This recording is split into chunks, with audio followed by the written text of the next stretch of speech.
ग्रहों का विज्ञान यूट्यूब चैनल में मैं डॉक्टर पुष्पा कामले आप सबका स्वागत करती हूँ। आज मैं आपको कुंडली पढ़ना सीखे के क्रम में पार्ट 28 सिखाना शुरू करती हूँ। आज के पार्ट में विवाह के बारे में जानेंगे। ज्योतिष सूत्र के अनुसार विवाह कब होगा इसके बारे में विस्तार से जानेंगे। चार्ट पर समझने से पूर्व आपसे कहना चाहती हूँ, विवाह के लिए जन्म लग्न कुंडली के साथ साथ नवमांश कुंडली देखना जरूरी है। यह विश्लेषण बेसिक ज्योतिष पर आधारित है। आगे एडवांस ज्योतिष फलित में विषय बताते समय ग्रहों के अंश, ग्रह कौन से नक्षत्र में है, नक्षत्र के बारे में और नवमांश कुंडली, षड्बल और भी बहुत से टॉपिक आगे आने वाली क्लास में एक एक करके सीखेंगे। जो विद्यार्थी नए हैं उनको समझने में कठिनाई होती है, उन विद्यार्थियों को ध्यान में रखते हुए बेसिक ज्योतिष कुंडली पढ़ना सीखे के क्रम में पाठ सीखेंगे। आगे एडवांस लेवल पर आना है, उससे पहले बेसिक पक्का होना चाहिए तो आगे समझने में आसानी होती है। जो लोग सीखना चाहते हैं उनको आसानी होगी। चलते हैं चार्ट पर। विवाह सफल होने के लिए ज्योतिषीय सूत्र। पहला सूत्र, विवाह के लिए भाव कौन कौन से देखे जाते हैं तो पहला 7वां भाव देखा जाता है। इस भाव में शुभ ग्रह की स्थिति होनी चाहिए। शुभ ग्रह कौन कौन से हैं तो गुरु, शुक्र, चंद्र, बुध, ये शुभ ग्रह हैं। इस भाव में शुभ राशि, सौम्य राशि और सम राशि। इसमें सम राशि समझना आसान होता है। शुभ ग्रह कौन कौन से बताए, गुरु, शुक्र, चंद्र, बुध। अब गुरु की जो राशियां हैं तो गुरु की धनु राशि है और मीन राशि है, शुक्र की वृषभ राशि है और तुला राशि है, बुध की मिथुन राशि और कन्या राशि और चंद्र की कर्क राशि है। अब इसमें सम राशि ढूंढेंगे तो यहाँ पे मीन राशि है, यहाँ पे वृषभ राशि है, यहाँ पे कन्या राशि है, कर्क। तो ये 4 राशियां हैं, ये 4 राशियां सप्तम भाव में होनी चाहिए। विवाह के लिए 7वां भाव देखा जाता है। इस भाव में शुभ ग्रह की स्थिति होनी चाहिए। और शुभ ग्रह कौन कौन से तो ये 4 ग्रह हैं और इनकी राशियां, पर इनकी राशियां दो दो, ये विषम राशि है, ये विषम राशि है, ये विषम है। तो ये विषम राशि से अगर सम राशि आती है तो विवाह में सफलता मिलती है और विवाह सफल होता है। अब ये कुंडली को यही सूत्र देख लेते हैं, लगता है क्या, तो कुंडली में सूत्र लगाना सीख जाएंगे। अब सप्तम भाव में पहले इधर देख लेते हैं। पहली कुंडली में सप्तम भाव में यहाँ पे मंगल की राशि नहीं है, यहाँ पे मेष है मंगल की राशि, यहाँ पे शनि है, इनमें शनि नहीं, शुभ ग्रह में शनि नहीं है और इधर भी शनि, कुंभ राशि है, यहाँ भी शनि है। एक और कुंडली देख लेते हैं, समझने में आसानी होगी। हाँ, इस कुंडली में 12 नंबर है तो 12 नंबर सम में आया, ये 12 नंबर है, 12 नंबर सम में आया तो यहाँ पे 6 नंबर सम में आया। तो ये जो सप्तम हाउस में सम जब राशि आती है तो इनका विवाह सफल होता है। यहाँ पे 8 नंबर है पर मंगल नहीं है। इन्हीं ग्रहों की जो राशियां हैं वो सप्तम भाव में आती हैं तो ज़्यादा अच्छा होता है विवाह के लिए। अब वृषभ राशि, कर्क राशि, कन्या राशि और मीन राशि में होना चाहिए। अब ये जो राशियां हैं तो यहाँ पे वृषभ राशि खाली है, यहाँ पे कर्क राशि में बहुत सारे ग्रह हैं, परंतु कौन से ग्रह को हम इंपॉर्टेंट देंगे, सप्तम। तो सप्तम का जो स्वामी बुध है वो इस राशि में बैठा है, यानी कि ये सूत्र यहाँ पे लग रहा है। अब इसका स्वामी मंगल है, मंगल कहाँ पर बैठा है तो सम राशि में बैठा है, 2 नंबर में बैठा है। इसका स्वामी बुध है, बुध कहाँ पे बैठा है तो यहाँ पे बुध कि ये जो राशि है सम उसमें नहीं बैठा, ये 2 में लग गया, इसमें नहीं लगा। यहाँ पे गुरु, गुरु खुद शुभ ग्रह में, खुद शुभ ग्रह है पर गुरु कहाँ बैठा है, गुरु 7 में बैठा, 7 नंबर अशुभ है, तुला राशि ये अशुभ है। समझ में आ गया। पहले नंबर का सूत्र बहुत इंपॉर्टेंट है। दूसरे नंबर का सूत्र, 7वें भाव का स्वामी की दृष्टि 7वें भाव पर होनी चाहिए या 7वें भाव में स्थित होना चाहिए। 7वां भाव इधर मंगल है, मंगल की यहाँ पे दृष्टि होनी चाहिए। तो इसका जो स्वामी मंगल यहाँ पे तीसरे भाव में है तो 1 2 3 4, 7वें भाव पे मंगल की दृष्टि नहीं है। एक एक तो मंगल की दृष्टि हो और एक मंगल यहीं पे बैठा हो। सातवें भाव का स्वामी सातवें भाव पर दृष्टि चाहिए या सातवें भाव में स्थित होना चाहिए, इसमें लगाते हैं। अब ये सातवें भाव का जो स्वामी है शनि, शनि इधर स्थित है नहीं है, शनि की दृष्टि, तो शनि की दृष्टि 1 2 तीसरी है, शनि की 7वीं है, 8वीं 9वीं 10वीं, इस भाव पे शनि की दृष्टि नहीं पड़ रही है। इधर सूत्र लगाते हैं। सातवें भाव का स्वामी सातवें भाव को देखना चाहिए, सातवें भाव का स्वामी सातवें को देखना चाहिए, तो 7वीं दृष्टि दिख रहा है, शनि की 7वीं दृष्टि अपने घर को देख रहा है, उसकी कुंभ राशि है। ये वाला सूत्र इस कुंडली में लग गया। तीसरे नंबर का सूत्र, सप्तम भाव में शुभ ग्रह बैठा होना अच्छा है, अगर भाव खाली भी होता है तो भी अच्छा है। यहाँ देख लेते हैं, सप्तम भाव में कोई ग्रह बैठा नहीं है, ये भाव खाली है, इस भाव तो ये बहुत अच्छी बात है। यहाँ पे इसका स्वामी थोड़ा अलग बैठा है, परंतु इस भाव में 1 2 3 ग्रह बैठे हुए हैं, इस भाव ये भाव भी खाली है।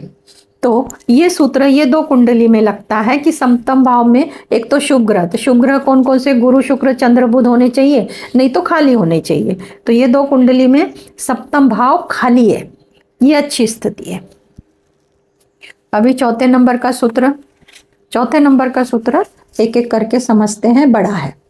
सप्तम भाव में सप्तमेश उच्च राशि में होता है, ये स्थिति अच्छी होती है। अब ये सप्तमेश है, अब ये जो सप्तमेश कौन है, तो इसका जो स्वामी है मंगल, उसको सप्तमेश कहते हैं। अब सप्तमेश उच्च राशि में मंगल की उच्च राशि कन्या है, उसमें होना चाहिए। इनका स्वामी है शनि, शनि की जो उच्च राशि है वो है तुला राशि, शनि 7 नंबर तुला राशि में उच्च होता है। यहाँ भी शनि कुंभ राशि का है, पर तुला राशि में वो उच्च का होता है। तो सप्तम भाव में सप्तमेश उच्च राशि में होता है, तो ये स्थिति अच्छी होती है। अभी सप्तम भाव है, तो उसका जो स्वामी है वो उस भाव में बैठेगा तो उच्च होगा, पर उसकी राशि तो अलग होगी। तो सूर्य 1 नंबर में बैठेगा तो उच्चिका है, शनि 7 में बैठेगा तब उच्चिका है, चंद्रमा वृषभ में बैठेगा तब उच्चिका है, गुरु कर्क में बैठेगा तब उच्चिका होगा, शुक्र मीन में बैठेगा तब उच्चिका होगा, और मंगल मकर में होगा तब उच्चिका होगा। आपको उच्च राशि मैंने बताई, इसको सूत्र लगा के दिखाते हैं कि भाई इसको कैसे सूत्र कुंडली में लगाते हैं। पुरुष और महिला के स्वभाव के अनुसार विश्लेषण करना चाहिए, क्योंकि अब सूर्य है, अब 1 नंबर में सूर्य उच्च का होता है, यही वाली कुंडली लेते हैं। अभी 1 नंबर में सूर्य, क्योंकि इसका स्वामी तो अलग बैठा है, यहाँ पे सूर्य उच्च का हो गया। ऐसा जातक क्या करता है, सूर्य गर्व होता है, उसको घमंड होता है, गर्व घमंड और ईगो होता है, तो संसार या विवाह में सफलता नहीं मिलती है। अगर इसी में मंगल यहाँ पे बैठ गया, 10 नंबर की जो राशि है मकर, इसमें मंगल 10 नंबर की राशि में उच्च का होता है, और यहाँ पे अगर मंगल होता है तो मंगल क्या करता है, मंगल से गुस्सा और अधिकार मांगते हैं। तो ऐसा जातक बहुत गुस्सेल होता है और हर बात पे उसको अधिकार चाहिए, तो ये सब संसार के लिए ठीक नहीं है, तो विवाह सफल होने में अड़चन आती है। गुरु, अब यहाँ पे 4 नंबर है ऐसा समझते हैं, और यहाँ पे गुरु बैठे हैं, यहाँ पे 4 नंबर है और यहाँ पे गुरु बैठे हैं। तो गुरु की गुरु सौम्य ग्रह है, गुरु से सौम्यता देखी जाती है, परंतु गुरु जहां बैठता है, 4 नंबर इधर है उदाहरण के लिए, और यहाँ गुरु बैठा है, तो जहां बैठता है वहां का नाश करता है, मुझे सप्तम हाउस का वो नाश करेगा। पर गुरु की दृष्टि जहां जहां पड़ेगी, तो गुरु की 5वीं 7वीं 9वीं इस भाव अत्यंत शुभ होते हैं। अगर इस भाव में शुक्र बैठता है 12 नंबर की राशि में, तो वो उच्च का होता है, तो वो जिसकी भी यहाँ पे 12 नंबर है और शुक्र लिखा है, तो वो इंसान ज़्यादा भोग विलास में अत्यधिक इंटरेस्ट लेता है, भोग विलास के सिवा दूसरा कुछ सोचता नहीं है। ऐसे अवस्था में भी विवाह में अड़चन आती है। अगर बुध यहाँ पे 6 नंबर की इधर पे 6 नंबर की राशि है और यहाँ पे बुध लिखा है, तो बुध हमेशा नुकसान और फायदे के बारे में सोचता है, ऐसी स्थिति पर विवाह के लिए अच्छी नहीं होती है। कुंडली अगर ऐसी स्थिति जैसे अभी मैंने बताई उच्च के हो, तो बहुत अंश में देखा गया है कि विवाह में सफलता मिलती है, परंतु ये कुछ ग्रह रवि, सूर्य, मंगल जैसे ग्रह आते हैं तो उनमें झगड़े भी होते हैं। ऐसी अवस्था में कुंडली मिलान को ज़्यादा महत्व देना चाहिए। बहुत बार कुंडली में 70-80% मिलती है, छोड़ देते हैं। 100% कुंडली मिलाने की कोशिश की जाए तो इस प्रकार की कुंडली में झगड़े मतभेद होते हैं, तो कुंडली मिलान करके करेंगे तो ये मुसीबतें टल सकती हैं। क्योंकि ये योग तो बहुत अच्छा है, परंतु दोनों जो जोड़ीदार है, जो उसका साथीदार है, जो दूसरी पार्टी है, उसकी कुंडली में भी ये सब देख कर ही आपको फाइनल विश्लेषण देना चाहिए। और ये चौथे नंबर का सूत्र बहुत अधिक विचारणीय है। 2, 3, 4 कुंडली में लगा के प्रैक्टिस हो जाएगी, उसके बाद प्रेडिक्शन देना आसान हो जाएगा। 5वां नंबर का सूत्र शुभ कर्तरी योग। अब ये शुभ कर्तरी योग क्या है? तो सप्तमेश जिस भाव में बैठा है, इस कुंडली से देखते हैं। सप्तमेश बुध है। बुध कहाँ पे बैठा है? पंचम। सप्तमेश जिस भाव में बैठा उससे एक घर आगे और एक घर पीछे शुक्र या गुरु बैठा होता है, तब ये शुभ कर्तरी योग बनता है। अभी ये बुध है, बुध के आगे वाले घर में शुक्र बैठा है, पर पीछे वाला घर खाली है। इधर देख लेते हैं। सप्तमेश मंगल, मंगल यहाँ पे बैठा है, इसके आगे वाला भी और पीछे दोनों भी घर खाली है। इधर सप्तमेश बुध है, आगे वाले घर में शुक्र है, इसका सप्तमेश गुरु, गुरु होने के साथ आगे चंद्रमा है, चंद्रमा शुभ ग्रह में, परंतु पीछे शनि और बुध दोनों अशुभ ग्रह हैं। जब ऐसी स्थिति होती है तो पाप शुभ कर्तरी नहीं है, ये पाप कर्तरी में आया। तो अगर शुभ कर्तरी मिलती है, उदाहरणार्थ इसको मिली है कि सप्तमेश बुध है, बुध के आगे शुक्र है, पर बाकी खाली घर है, खाली जो घर है उसका इतना अशुभ परिणाम नहीं पड़ता है, तो विवाह सुख अच्छा होता है, विवाह सुख अच्छा होता है। अब 6वां सप्तमेश केंद्र या त्रिकोण में होना चाहिए। ये कुंडली से समझते हैं। सप्तमेश बुध है तो बुध इधर केंद्र में आया, एक कोण में आया, इसको केंद्र बोलते हैं और ये 3 घर को कोण बोलते हैं। तो इसमें सप्तमेश केंद्र और कोण में ये सूत्र लग गया। इधर सप्तमेश मंगल केंद्र कोण दोनों में ही पहला घर पकड़ते हैं। इधर सप्तमेश बुध वो भी केंद्र में आया, इधर सप्तमेश गुरु कोण में आया, यानी कि इन कुंडलियों में सप्तमेश इन्हीं कोण यानी इन्हीं केंद्र के घरों में बैठा है। या अगर इस कुंडली में तो मिल गए, परंतु अगर ये ऐसी स्थिति नहीं मिलती, दूसरे भाव में बैठा है, तीसरे भाव में, 11वें भाव में बैठा होना चाहिए। अब सप्तमेश जो ये बुध है, बुध दूसरे भाव में बैठे, तीसरे भाव में बैठे और 11वें भाव में बैठे तभी भी चलेगा। इधर पे मंगल दूसरे भाव में, तीसरे भाव में और 11वें भाव में, ये मंगल तो लग्न में बैठा है, पर सप्तम का जो स्वामी है दूसरे भाव में, तीसरे भाव में और 11वें भाव में बैठेगा तभी भी विवाह सफल होता है। सप्तमेश बुध दूसरे भाव में, तीसरे भाव में, 11वें भाव में। यहाँ पे सप्तमेश गुरु दूसरे भाव में, तीसरे भाव में और 11वें भाव में बैठता है तो भी अच्छा होता है। परंतु 6वें, 8वें, 12वें भाव में नहीं होना चाहिए। अब इस जो पहली इस कुंडली का जो स्वामी है बुध है, बुध 6वें भाव में नहीं होना चाहिए, 8वें में नहीं होना चाहिए, 12वें में नहीं होना चाहिए। इसका स्वामी मंगल, मंगल 6वें, 8वें, 12वें में नहीं होना चाहिए। इसका स्वामी बुध 6वें, 8वें, 12वें में नहीं होना चाहिए। इसका स्वामी गुरु 6वें, 8वें, 12वें में नहीं। तो इनका कोई किसी का भी स्वामी 6वें, 8वें, 12 में नहीं है। जब 6वें, 8वें, 12 में आता है तो कलह की स्थिति, कोर्ट मैटर और भी कुछ मतभेद होते रहते हैं, तो 6, 8, 12 में नहीं होना चाहिए। 7वां सूत्र सप्तमेश वक्री होता है तो अधिक अच्छा फल देता है, यानी सफलता देता है। अब ये जो सप्तमेश है, सप्तमेश बुध है, बुध अगर वक्री है, जन्म समय वक्री है, तो जो स्थिति है उससे अच्छी स्थिति शादी के बाद देता है। यहाँ का जो स्वामी मंगल है, मंगल जन्म समय वक्री है, यहाँ का भी बुध है और यहाँ का गुरु है, तो ये वक्री ग्रह अगर जन्म कुंडली में है तो शादी के समय शादी विवाह में सफलता देते हैं, अच्छा होता है, यानी कि वो विवाह सफल होता है। 8वें नंबर का सूत्र देख लेते हैं। सप्तमेश की युति त्रिकोण के स्वामी के साथ होनी चाहिए। ये सूत्र समझना है। सप्तमेश की युति त्रिकोण के साथ। अब ये जो सप्तमेश है तो ये है मंगल, त्रिकोण यानी कि ये पहला, पांचवा और भाग्य नौवां। तो इस मंगल की युति एक तो शनि के साथ होनी चाहिए, बुध के साथ होनी चाहिए, शुक्र के साथ होनी चाहिए। तो मंगल की युति, क्योंकि ये सब मंगल बाहर है, युति नहीं है, ये सूत्र इसके साथ नहीं है। युति केंद्र या कोण में होनी चाहिए। ये दोनों ग्रह लग्नेश के मित्र होने चाहिए। अब ये जो मंगल है, मंगल शनि, मंगल बुध, और यहाँ दोनों का स्वामी बुध है, तो मंगल और शनि लग्नेश के मित्र होने चाहिए।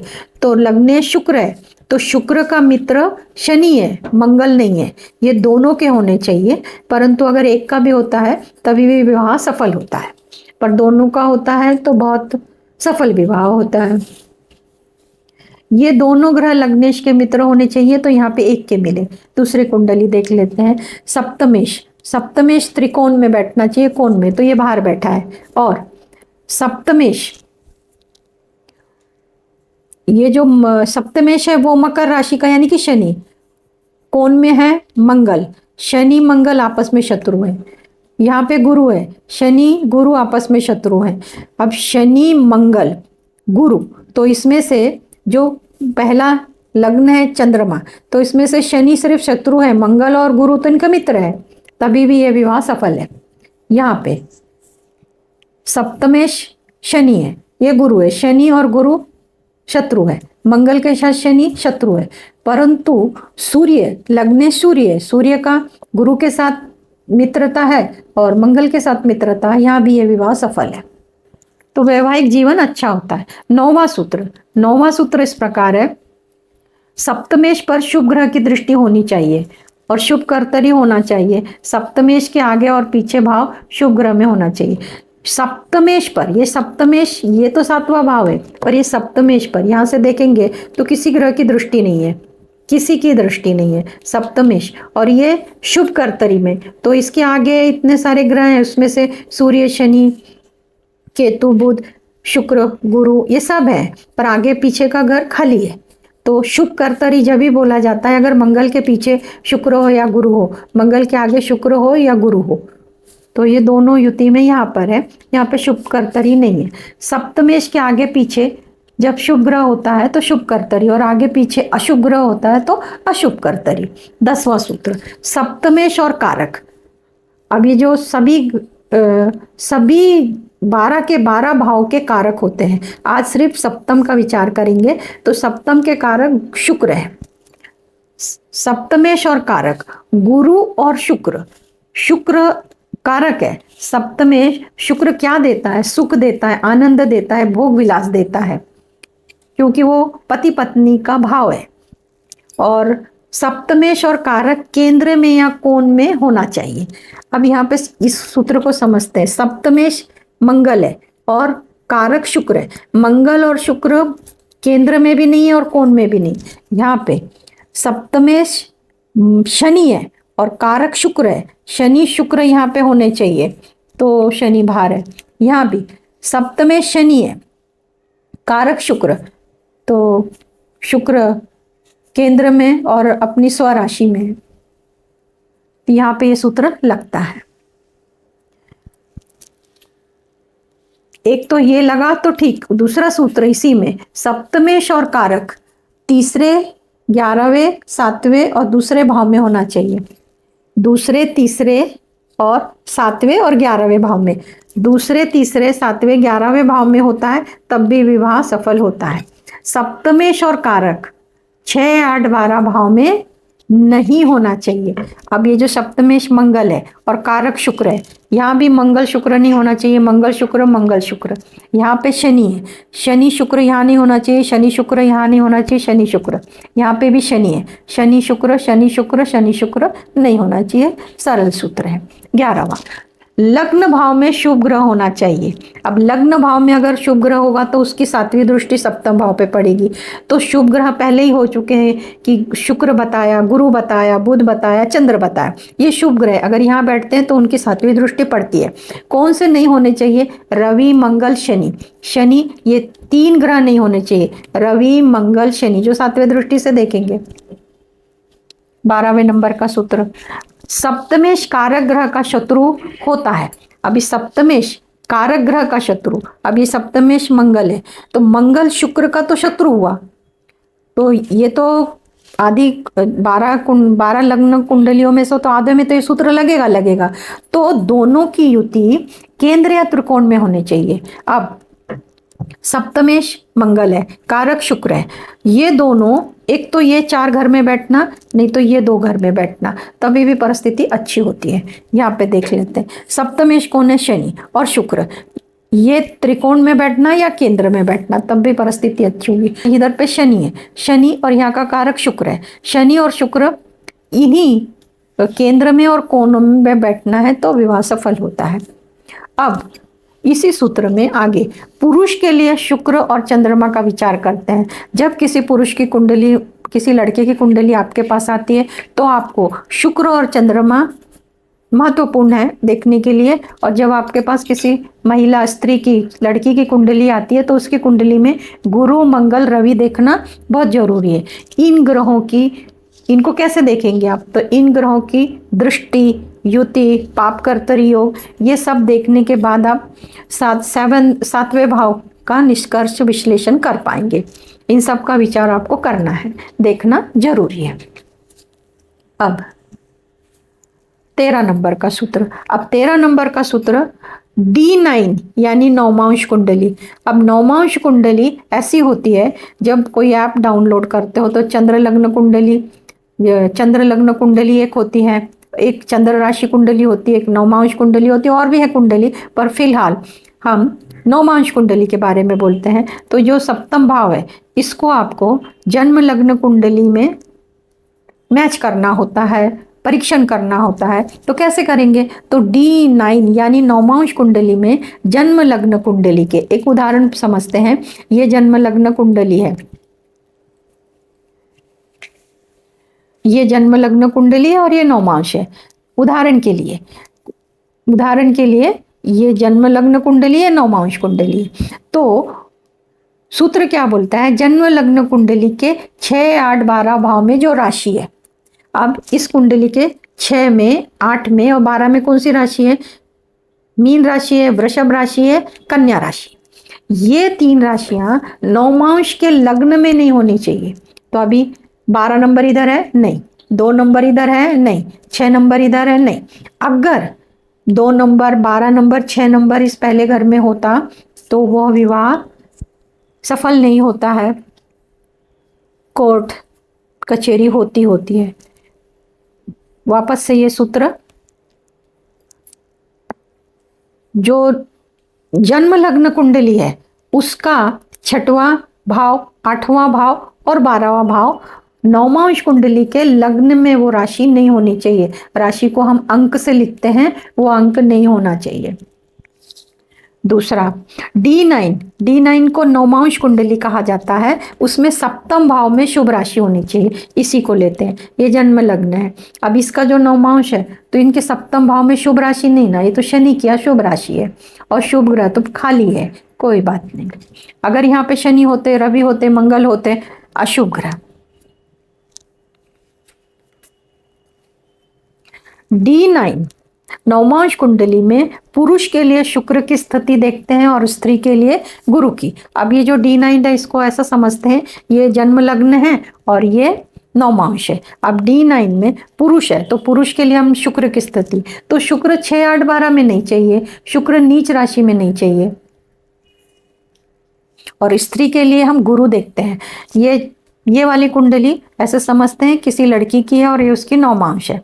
तो यहाँ पे गुरु की स्थिति जन्म लग्न में तो समझो गुरु की षष्ठ में आ गई, पर यहाँ पे देखा तो यहाँ भी षष्ठ में आ गए, तो ये अच्छी स्थिति नहीं है, क्योंकि यहाँ का जो स्वामी है जो भी, वो 6, 8, 12 में नवमांश में होता है तो मतभेद झगड़े होते हैं।